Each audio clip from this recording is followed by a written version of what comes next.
Salam sejahtera, terima kasih karena bersama dengan saya di Nazilin Unity Channel. Selepas kekalahan memalukan PAS dan Perikatan Nasional dalam PRK Air Kuning, akhirnya pilihan raya kecil Air Kuning telah menghentikan naratif kerajaan Tebu Katap. Netizen kata padan muka. Selepas ini, acara, keinginan, rancangan maupun niat nak mahu tebuk atap sekali lagi, semuanya boleh kata tinggal mimpi di siang hari.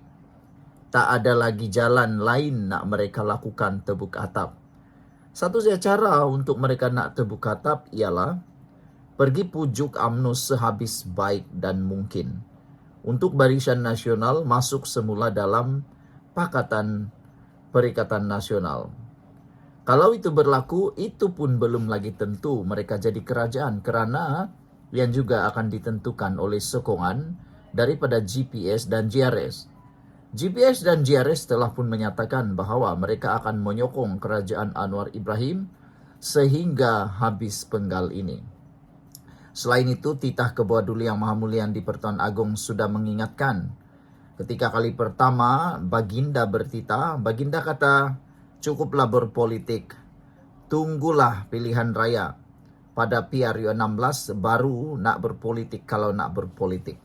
Jangan dulu berpolitik sekarang, Titah Baginda. Kalau nak berpolitik juga, tunggu pilihan raya, kata Baginda. Jadi, dijangkakan UMNO Barisan Nasional tidak akan sama sekali melayan pelawaan dan juga pelawaan daripada Perikatan Nasional baru-baru ini melalui Hamzah Zainuddin. Dijangkakan Zahid Hamidi tidak akan beri muka langsung. Lainlah kalau tiba-tiba ada 1, 2 orang, 3 orang, 11 orang, 15 orang calon ataupun ahli parlimen daripada UMNO Barisan Nasional tiba-tiba pula nak keluar daripada gabungan. Tapi ingat, sediakan uang 100 juta untuk membayar bond.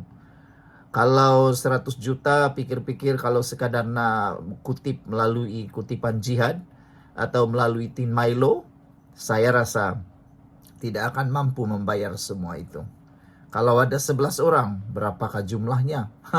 Jadi saudara, saya rasa mustahil untuk mereka keluar daripada UMNO untuk menyokong Perikatan Nasional. Kemenangan UMNO BN di dalam PRK Air Kuning telah memberikan pengajaran kepada Perikatan Nasional untuk menghentikan naratif kerajaan Tebu Katap yang sering kali diperkatakan oleh pembangkang di peringkat pusat tersebut. Kemenangan besar 3 kali berturut-turut UMNO di Nenggiri, Mahkota dan Air Kuning adalah signal kuat kepada Perikatan Nasional. Jangan bermimpi mahu menubuh kerajaan Tebu Katap, kata ahli majlis tertinggi UMNO dalam satu hantaran di Facebook. Puan turut menasihatkan Pakatan Lawan tersebut agar menunggu pilihan raya umum ke-16 atau pilihan raya negeri Sabah sebelum mula bermimpi sekali lagi. PRK Air Kuning telah mengajar Perikatan Nasional jangan bawa cerita dongeng. Rakyat mahu kerajaan stabil. Tunggu sahaja PRU ke-16 atau paling dekat PRN Sabah. Di dalam PRK Air Kuning, calon UMNO BN, Dr. Muhammad Yusri Bakir menumpaskan Wakil Perikatan Nasional PN Abdul Muhaimin Malik dan Bawani. Yusri memperoleh 11,065 undi dengan majoriti 5,006 undi. Dalam satu hantaran lain yang berkaitan, Puan berhujah bahawa PAS perlu melupakan naratif negara Islam kerana ia menjadi batu penghalang kepada Perikatan Nasional untuk memperoleh rakan parti bukan Melayu yang kuat. PN khususnya PAS terkesan teruk kerana kalah PRK Air Kuning. Naratif PAS gagal mengulang gelombang hijau PRU 2022. PAS patut lupakan naratif negara Islam, kata Puan. Akibatnya, PN sukar mencari rakan parti bukan Melayu yang berkesan. Gerakan terlalu kerdil bagi membantu PN. Hingga hari ini, PN tidak ada parti orang India macam MIC. PAS adalah halangan besar PN cari rakan komponen berpengaruh. Oleh itu, PAS perlu bawa slogan baru yang lebih universal. Untuk rekod, masyarakat India di dalam Perikatan Nasional PN diwakili oleh Parti Rakyat India Malaysia MIPP. Gerakan mempunyai 1 kerusi Dewan Undangan Negeri di Kedah. Sekian dulu untuk kali ini. Bye-bye. Salam sejahtera, terima kasih kerana bersama dengan saya di Nazilin Unity Channel.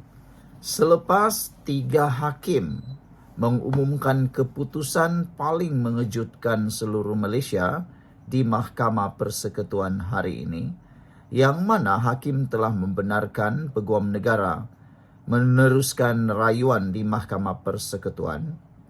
Ini terjadi kepada Najib. Ini komen daripada Najib. Titah edendum, Najib kecewa perbicaraan terus tertangguh, kata Safi. Ada netizen yang mengejek ataupun sinis, memberikan komen sinis kepada Najib. Kata mereka, Najib kecewa perbicaraan terus tertangguh, tapi Najib lupakah bahawa sewaktu perbicaraan kes 1MDB, kes SRC internasional, berapa kalikah cubaan untuk menangguhkan perbicaraan dalam kes tersebut. Kalau orang yang tangguh kecewa, kata netizen. Tapi kalau pasukan Najib yang banyak kali tangguh kena macam-macam lah alasan dan perkara, boleh pula, kata mereka. Kalau anda masih ingat dalam perbicaraan SRC internasional sebelum Najib dijatuhi hukuman penjara dan juga hukuman denda, beberapa kali Najib dan pasukan peguamnya membuat permohonan penangguhan atas pelbagai alasan. Macam-macam alasan, termasuklah tukar peguam lah, tukar hakim lah, jemput inilah, itulah, macam-macam lah kan. Tapi kali ini giliran Najib pula terkena apabila perbicaraan terus tertangguh.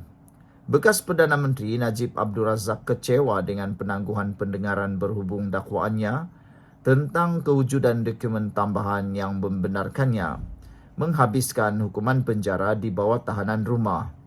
Perkara itu dimaklumkan Ketua Pasukan Pembelaan Najib Muhammad Safi Abdullah di Mahkamah Tinggi Kuala Lumpur hari ini. Najib kecewa dalam erti kata bahawa ini akan melambatkan lagi proses mahkamah. Sebab ia dah setahun 4 bulan, kata Peguam Najib. Kita pun dah tahu amat jelas bahawa yang di Pertuan Agong yang ke-16 iaitu Sultan Pahang telah pun menjelaskan memang ada edendum yang membolehkan Najib menjalani hukuman penjara di rumah, katanya kepada pemberita. Tapi selama ini orang selalu cakap semuanya bergantung pada proses mahkamah.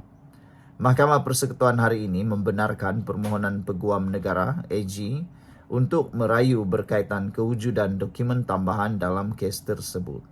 Panel 3 hakim diketuai Hakim Besar Malaya Hasna Mohamed Hasim dalam keputusan sebulat suara berkata, persoalan-persoalan yang dikemukakan oleh AG memenuhi syarat ambang untuk kebenaran diberikan mengikut Seksyen 96 Akta Mahkamah Kehakiman 1964.